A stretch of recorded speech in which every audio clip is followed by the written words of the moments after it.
Olá, boa noite. Hoje é quarta-feira, dia 15 de maio de 2013. A obesidade infantil aumenta a cada dia no país. Uma pesquisa revela que 1 em cada 3 crianças brasileiras está acima do peso. Melhor em Casa, um programa do Hospital de Clínicas da UF da Prefeitura Municipal que atende os pacientes na própria residência. Uma campanha de conscientização para comemorar o Dia Nacional de Controle de Infecção Hospitalar e para orientar pacientes e profissionais da área de saúde. Um alerta aos lojistas e comerciantes de Uberlândia sobre a circulação de dinheiro falso na cidade. A atriz Angelina Jolie surpreendeu o mundo ontem com a notícia da retirada de 2 mamas. E um mastologista fala pra gente sobre este assunto no nosso quadro Dicas de Saúde. Estas e outras informações a partir de agora no TV Notícias, que está no ar pela TV Universitária.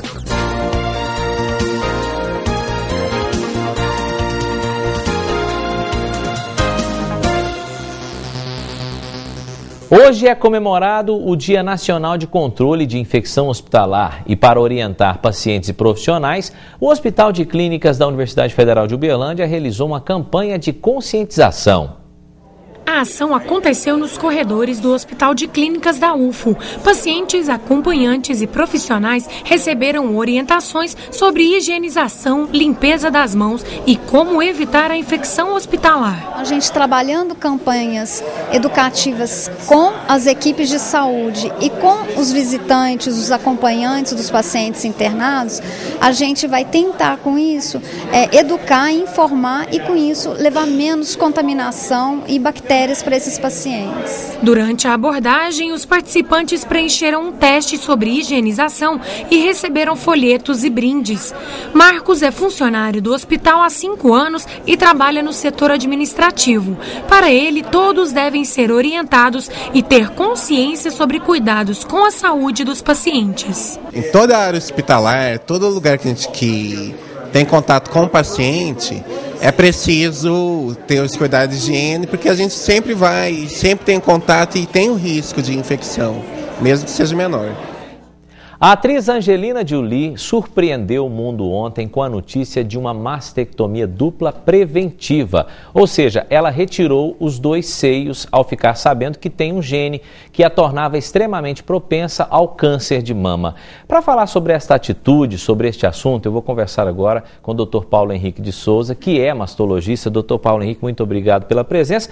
Um assunto polêmico, a Angelina Jolie sempre criando polêmicas no mundo da 7ª arte, no mundo das celebridades, mas eu gostaria de iniciar nossa entrevista perguntando, dessa vez foi uma polêmica, ela fez para aparecer ou realmente era extremamente necessário a atitude que inclusive a gente vê que é radical dela, de antes mesmo de ter o câncer, retirar as 2 mamas? Boa noite. Boa noite, Kelson. Então, antes de tudo, lembrar que ela tinha uma alteração genética, né? Por que ela fez esse teste genético? Porque a mãe dela faleceu aos 53 anos, né? Ela conviveu com a mãe durante 10 anos, fazendo vários tratamentos. Então, toda família que tem um caso de câncer em um paciente jovem, essa família tem uma propensão de ter uma alteração genética. Câncer, de uma maneira geral, 85% é relacionado aos hábitos de vida. A genética entra com 25%. Mas, em alguns casos, com vários casos na família, esse é um grupo de pacientes que o ideal é pesquisar alterações genéticas já conhecidas. Inclusive, no caso dela, era uma alteração rara, né? Raríssima. Essa alteração genética foi descoberta há umas 2 décadas, né? Principalmente em comunidades judias, né? E achava-se que era restrita essa comunidade, depois percebeu-se que poderia acontecer com qualquer pessoa. Mas, na verdade, é raríssima a alteração genética. Ela ocorre nas mulheres que tiveram câncer de mama, em 2% delas. Não é 2% da comunidade. É 2% das mulheres que tiveram câncer de mama. Então, isso significa que as pessoas que têm esse histórico na família precisam também pesquisar isso? Seria o ideal. Você tem mais de 2, 3 casos, principalmente familiares de 1º grau, especialmente mãe e irmãs, o ideal seria pesquisar se tem ou não essa alteração do gene. Agora, com relação à atitude dela, ela poderia ter outros meios antes de tomar essa decisão? Porque, na verdade, ela só falou isso para o mundo ontem, mas a gente ficou sabendo depois que há 3 meses ela já procurava fazer exames, os médicos diagnosticaram, descobriram que ela realmente tinha a probabilidade de ter esse câncer, e inclusive que ela tinha 87% 20% de chances de ter o câncer de mama. Como que o senhor avalia essa atitude? Eu acho que o mais importante em tudo isso foi justamente chamar atenção para essa alteração, né? Ela deve ter sido alertada pelos médicos da mãe dela e da família, né? Pelo fato da mãe dela ter tido câncer muito jovem, e ela fez o exame acertadamente. Agora, a partir do momento que se descobre que tem alteração genética, tem várias opções. Se formos avaliar a efetividade do que ela fez é alta. Né? Ela previne mais de 99% ela não zera o risco, nenhum procedimento vai zerar o risco, mas ela aproxima de zero o risco dela ter câncer de mama. Porque a mama é um anexo de pele, então acaba sobrando um pouco no meio da pele que restou. Que outras opções que ela teria, outra opção seria um bloqueio hormonal, né, que são chamados SERMs, são drogas que diminuiriam o estímulo hormonal em cima da mama. É menos eficaz, mas diminui 50% do risco. Não é muito pouco eficaz, ele é bem eficaz, mas não chega próximo da mastectomia profilática, que beira os 99%. Angelina Jolie é uma celebridade muito conhecida no mundo do cinema, no mundo todo, e a gente pode pegar este exemplo, essa atitude radical dela, que, claro, contra a vontade dela, acredito que isso nunca foi para aparecer, mas a gente pode pegar esse exemplo dela e levar para as pessoas comuns. É possível fazer isso também? É o melhor caminho? É uma polêmica? Como que se faz no caso de ser possível? Inclusive o SUS cobre essas coisas. Como é que fica isso, doutor? Primeiro, não é uma polêmica, isso é uma condição que a medicina pode atuar. Né? Então, para esse tipo de paciente, a melhor forma da medicina atuar é fazer a prevenção antes da doença acontecer. Então, o que evoluiu muito nos últimos anos é conhecer melhor as doenças e, em alguns casos, a medicina atuar na prevenção. Então, a Angelina Jolie, esse caso foi muito importante para chamar a atenção da presença, da possibilidade do gene naqueles grupos familiares que têm história riquíssima de casos de câncer na família, principalmente pacientes jovens. Acho que esse é a maior importância. Nesses casos, fazer o exame é importante. O SUS não cobre, o exame gira em torno de $3.000, vai de R$3.000 a R$8.000, dependendo do laboratório. São poucos laboratórios no Brasil que fazem. Nesse caso específico desse específicos. O SUS ainda não cobre, mas serviu para chamar a atenção que esse grupo de pessoas merece fazer o exame e merece fazer atitudes preventivas. Ok. Doutor Paulo, muito obrigado pelos esclarecimentos de um caso tão polêmico. Na verdade, gera polêmica, porque na verdade a atitude dela, realmente, como a gente notou pela sua fala, é uma atitude que realmente teria de ser feita nesse caso. Muito obrigado pela entrevista e a gente espera que a gente tenha esclarecido muitas dúvidas do nosso público. Eu que agradeço. Um abraço. Veja como fica o tempo para esta quinta-feira. O dia deve ficar parcialmente nublado, com possibilidade de chuviscos isolados no Triângulo Mineiro devido aos ventos úmidos que chegam do mar. Em Uberlândia, céu parcialmente nublado pela manhã, mas não deve chover. A mínima prevista 16 e a máxima 28 graus. Confira o tempo em outras cidades mineiras. A quinta-feira em Guriatã amanhece fria, não há previsão de chuva, mínima de 19 e máxima de 32 graus. Em Nova Ponte, tempo frio pela manhã, tempo estável durante a tarde e a noite, mínima de 17 e máxima de 29 graus.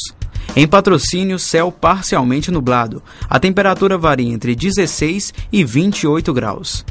O tempo em Iturama amanhece ensolarado, não há possibilidade de chuva, a mínima é de 20 graus.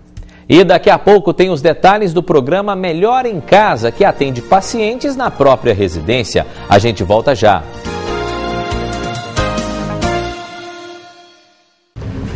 We have a situation here. Our planet's endangered animals are vanishing at an alarming rate. Connect the dots and you discover a thin line separates a buyer from a killer. In other words, if you buy an illegal wildlife product here, you kill an endangered animal here. So please, don't do it. When the buying stops, the killing can too. Case closed.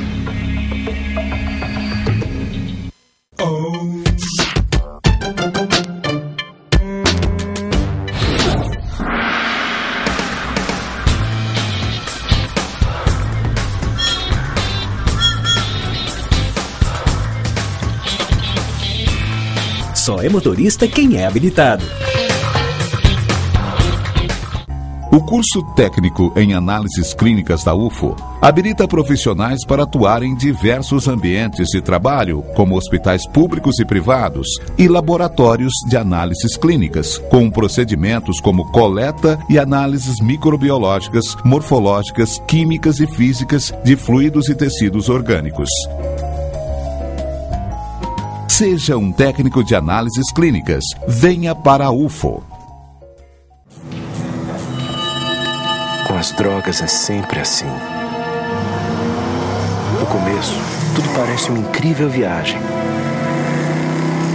Mas aí, você vai perdendo o controle, cada vez mais. Até que uma hora, você chega ao fim da linha. Ligue e peça ajuda. Você não está sozinho na luta contra as drogas. Governo de Minas.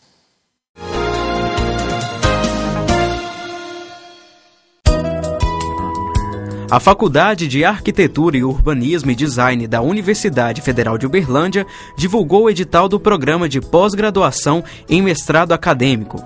As inscrições vão de 25 a 29 de junho. Serão ofertadas 15 vagas, 5 delas para alunos especiais. Mais informações pelo endereço eletrônico ppegal.faued.ufo.br. No ano passado, mais de 400 mil cédulas de dinheiro falsas foram recolhidas pela Polícia Federal no país.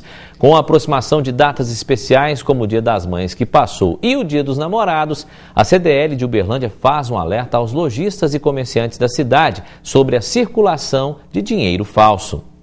Passar em um caixa eletrônico e sacar uma quantia em dinheiro é normal na vida de muita gente.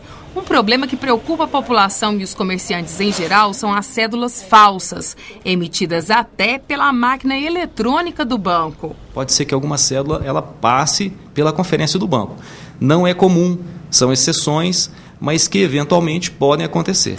Nas ruas, quem nunca recebeu uma nota falsa, mas conhece alguém que já foi vítima, tem dúvidas. Eu gostaria de saber, porque se eu receber, eu já sei o que fazer. Eu não sei distinguir da falsa da verdadeira. Nesse caso, tem solução. A pessoa identificando uma cédula falsa no caixa eletrônico do banco, no dia útil ou então no horário de expediente, ela tem que comprovar que ela realmente fez aquele saque. Como? Através de um extrato. Retira um extrato da conta e, assim que possível, ela se dirige ao gerente da instituição financeira do banco e faça a reclamação para que ele seja ressarcido por aquele valor. Então é muito importante que ele comprove de alguma forma que ele fez o saque naquele dia e naquela hora. Agora, se o dinheiro for recebido no comércio de pessoa para pessoa, a história muda. E o prejuízo é de quem recebe o dinheiro falso. É muito importante que as pessoas não recebam essas cédulas. Analisem, vejam pela textura, pela tonalidade, pela cor, que se surgir qualquer dúvida, recuse, não aceite. Por quê? Se ele pegar aquela cédula, ele não vai conseguir passá-la para frente.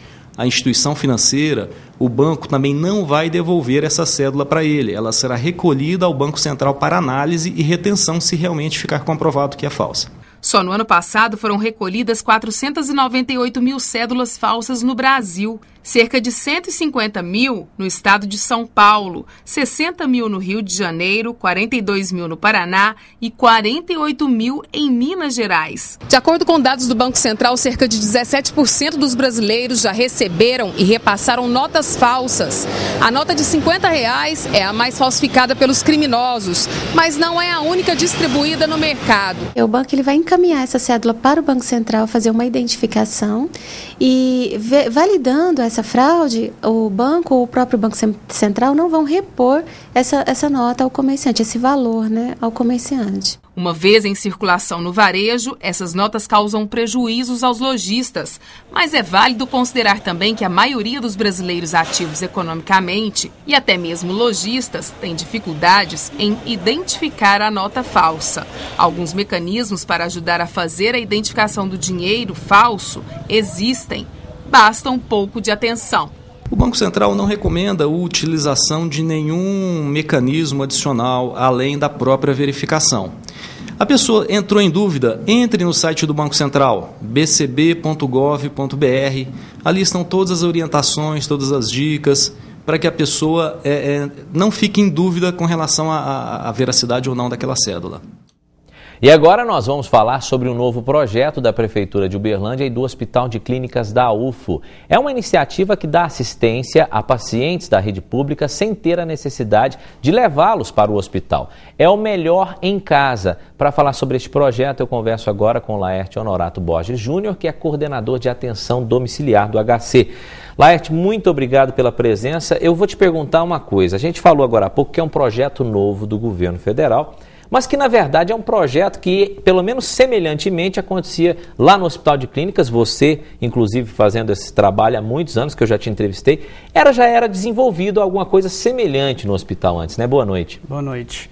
Esse programa, realmente, ele já existe na Universidade Federal desde 1996, que é o programa, né, o PAD, o Programa de Assistência Domiciliar, que tem o objetivo de atender o paciente em casa, evitar que esse paciente fique no hospital, porque a gente sabe que o ambiente hospitalar ele é um ambiente para determinadas doenças, ele não é o melhor ambiente para tratar, porque ele corre risco de infecções e outros tipos de problema, e que o domicílio é melhor, porque o paciente crônico ele tem essa predisposição a ter alguns tipos de problema no ambiente hospitalar. Então, o PAD da UFO desenvolve isso desde 1996. No ano passado, o governo federal, sabendo já dessas iniciativas em alguns locais do Brasil, resolveu lançar esse programa, que é o Programa Melhor em Casa, que é um programa que estrutura nos municípios equipes para atender o paciente em casa, um programa de internação domiciliar. E o que muda com relação a esse antigo? Melhora a partir de agora, por exemplo, o que vocês já fazem aqui? Sim, melhora porque até então isso era um programa da universidade, subsidiado com recurso próprio, com iniciativa própria do governo e do Hospital de Clínicas. A partir de então, com a adesão das equipes do município, junto ao Ministério da Saúde, isso vem verba específica para o programa, para poder investir nas equipes, nos equipamentos, nos materiais, para ser atendido aos pacientes. Então, hoje também, a grande diferença é que esse era um programa específico da universidade, né, do Hospital de Clínicas, e com essa nova portaria, abriu espaço para a Secretaria Municipal de Saúde aderir aos programas. Então, no caso, hoje o Uberlândia foi contemplado com 6 equipes, porque é uma equipe para cada 100 mil habitantes. Então ficaram 2 equipes com o antigo PAD na universidade e 4 equipes na Secretaria de Saúde. O PAD não deixa de existir também. Não deixa de existir. Continua existindo. Agora eu gostaria de saber o seguinte, para participar, já que aumentou a probabilidade de mais pessoas participarem, o que é preciso, quais os critérios, que tipo de doença, que tipo de paciente se encaixa nesse programa de vocês? Os pacientes são basicamente os pacientes que por algum motivo eles precisam de uma assistência hospitalar. Nós temos o paciente que a gente costuma dizer que é o paciente da atenção pré-hospitalar, pacientes que por algum motivo, ou necessidade de antibiótico, ou necessidade de um curativo, precisariam estar internados. Então a gente troca essa internação hospitalar pela internação domiciliar, onde que a equipe vai, faz o curativo, leva o medicamento, dá a assistência necessária para o paciente, e assistência pós-hospitalar, que é esse paciente que estava no hospital internado e que a gente opta a transferência da internação hospitalar para a internação domiciliar para dar continuidade e sair desse ambiente que a gente falou que é um ambiente que gera risco para o paciente. Então, geralmente são pacientes crônicos, na maioria deles idosos, pacientes que estão acamados provisoriamente ou definitivamente acamados, com feridas no corpo, ou dependentes de algum suporte de equipamento, como oxigênio, ou paciente que depende de ventiladores mecânicos para respirar. Então, esses são o público que hoje é atendido pelo programa. Então, só para terminar, para a gente passar um recado agora, as pessoas que ainda não participam do programa e os familiares que queiram ter esse atendimento de vocês, o que elas devem fazer? Procurar onde? Ligar para onde? Como é que é o processo? Hoje existem as 2 equipes, né? Uma equipe aí vai depender da referência do paciente. A equipe do Hospital de Clínicas fica na sala do PAD, no Hospital de Clínicas, e as equipes da Secretaria Municipal de Saúde ficam alocadas na Whiteberry. Então, fica no local próprio. Então, as 2 referências do município é o Whiteberry e o Hospital de Clínicas. São os 2 lugares, a base determinadas equipes, mas a gente dá cobertura 100% do município. Que coisa boa. Então, a partir de agora, se você se encaixa, né, você tem parentes que estão nessa situação, como o Laerte acabou de dizer aqui, é só você procurar um desses dois lugares, no Hospital de Clínicas, lá no PAD, e também na White Berry, com o serviço da Secretaria Municipal de Saúde. Laerte, muito obrigado. Coisa boa saber que vocês foram pioneiros. Sim. E agora o próprio governo federal pegando essa ideia que vocês desenvolvem aqui há muito tempo. Parabéns pela iniciativa e pelo trabalho de vocês, que eu sei que é muito difícil. Um abraço, viu? Obrigado. Daqui a pouco, uma pesquisa revela que 1 em cada 3 crianças brasileiras está acima do peso. É a obesidade infantil crescendo no Brasil. A gente volta já.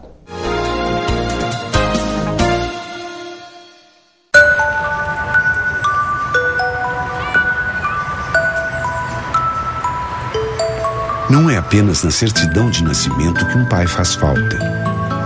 O Poder Judiciário sabe o quanto é importante para um filho ter o nome e a presença de um pai. Por isso, o reconhecimento de paternidade foi simplificado e agora pode ser feito em qualquer cartório de registro civil. Pai presente, um reconhecimento que todo filho espera. A Lei Maria da Penha completa 6 anos, mas mesmo assim, uma mulher é agredida a cada 5 minutos no Brasil. Por ano, mais de 4.000 são assassinadas. A cada 3 pessoas atendidas no SUS em casos de violência doméstica, 2 são mulheres. É preciso dar um basta. Com compromisso e atitude, juntos podemos mudar essa história. Violência contra a mulher. A lei é mais forte. Governo Federal. O laboratório do Hospital das Clínicas da UFO é considerado uma referência regional, com cerca de 150 funcionários e um histórico de mais de 1 milhão de exames por ano. A administração, funcionários e pacientes comemoram hoje as conquistas, incluindo o investimento na modernização e ampliação do setor. Além de Uberlândia, o laboratório atende ainda moradores de outras 30 cidades, do Triângulo Mineiro e do Alto Paranaíba.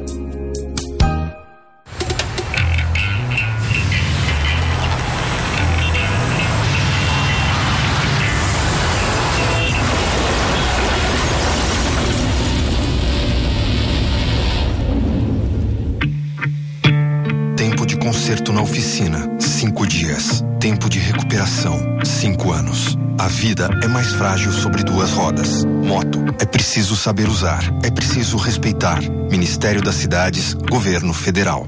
E o Brasil quer bola pra frente. Ajeita, olha, que passe! Girou, vai fazer gol! O Brasil está no ritmo da Copa das Confederações da FIFA 2013. 2 estádios já foram entregues, 4 estão sendo finalizados e os outros seguem acelerados. Arenas construídas com nossa tecnologia, gerando força para o desenvolvimento do Brasil. Acesse copa2014.gov.br e saiba mais sobre as obras dos estádios e de infraestrutura. Ministério do Esporte, Governo Federal. Febre alta com dor de cabeça, dor atrás dos olhos, no corpo ou nas juntas. Procure uma unidade de saúde. Pode ser dengue. Juntos, somos mais fortes que a dengue.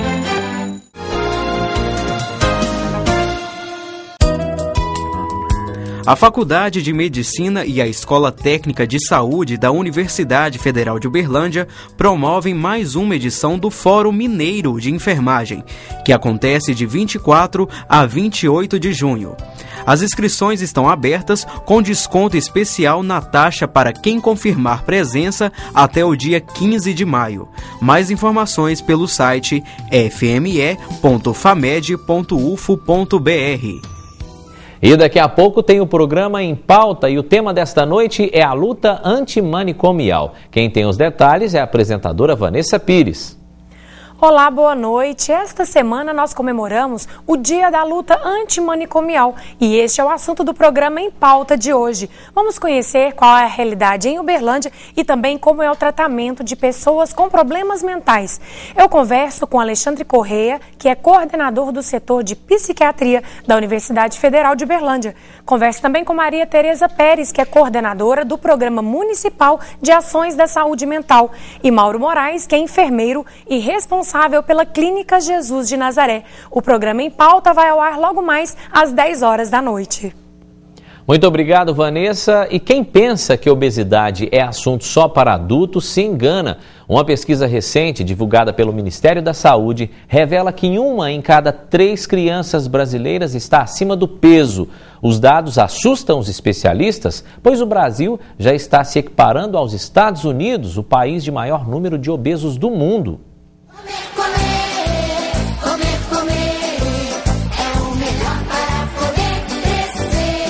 Atenção, papais e mamães. Criança gordinha nem sempre é sinônimo de vida saudável. Quase 1/3 da população infantil, ou seja, 33,3% das crianças, tem obesidade. O que parece fofura, muitas vezes é sinônimo de alerta. As crianças, elas não têm aquela noção de alimentação, elas não têm aquela noção de sentar à mesa, de fazer a refeição. Elas comem junto com a televisão, elas comem junto com o computador. E isso faz com que elas tenham a percepção da saciedade? Não, pelo contrário, elas vão comendo, vão bebendo junto com a comida e não têm noção. Já estou satisfeito, mamãe, não quero mais. Eles não têm isso. E isso, o que vai ocorrendo? O excesso de peso, a diabetes na infância, a pressão alta e o excesso dos colesteróis. De acordo com alguns especialistas, o problema está relacionado diretamente aos hábitos alimentares e de vida da criança e da própria família. Quando o bebezinho começa a chorar, muitas mulheres elas ficam inseguras e dão o peito. Depois eles crescem um pouquinho, a criança chora, dá comida. E qual é a mensagem que passa para a criança? De que, quando eu tenho algum problema, a comida é a solução. Então isso pode ser que ela leve para a vida dela. Para tentar diminuir o problema, equipes multidisciplinares de psicólogos, nutricionistas desenvolvem programas específicos de tratamento e acompanhamento que podem ajudar os baixinhos na luta contra a balança. A criança não faz dieta, ela faz reeducação alimentar. É o primeiro passo. Eu não vou tirar as coisas que a criança gosta, eu vou diminuir a quantidade errada que ela está comendo. Quanto mais autoconfiança, mais condições de lidar com as dificuldades. E outra coisa, a obesidade também está ligada à questão de um processo também autodestrutivo, né? Inconsciente muitas vezes. Calil tem 10 anos e quer emagrecer cerca de 8 quilos. Por causa do sobrepeso, o garoto foi vítima de bullying na escola. O povo fica me xingando, arruma sempre alguma coisa para falar. Baleia assassina, baleia azul, botijão de gás. Dessa forma, a criança ela pode ficar mais introvertida, ela pode se isolar, isso pode rebaixar a autoestima da criança, ela pode se achar inferior. Então, isso compromete, de modo geral, a autoestima e a forma como ela relaciona com as outras pessoas. Há 2 semanas, ele decidiu fazer reeducação alimentar. Arroz, feijão, não posso comer... tipo picanha, cupim, eu tenho que comer um peixe grelhado ou um bife e muita salada. Com o tratamento seguido à risca pelo menino, a família já vê os benefícios e mudou o cardápio da casa toda. Todo mundo mudou, eu também estou na reeducação alimentar, meu marido, justamente para ajudá-lo nesse processo. E o nosso TVU Notícias de hoje fica por aqui. A gente volta amanhã às 6h30 da noite com muito mais informações para você. Obrigado pela audiência, uma ótima noite. A gente se vê amanhã. Até lá.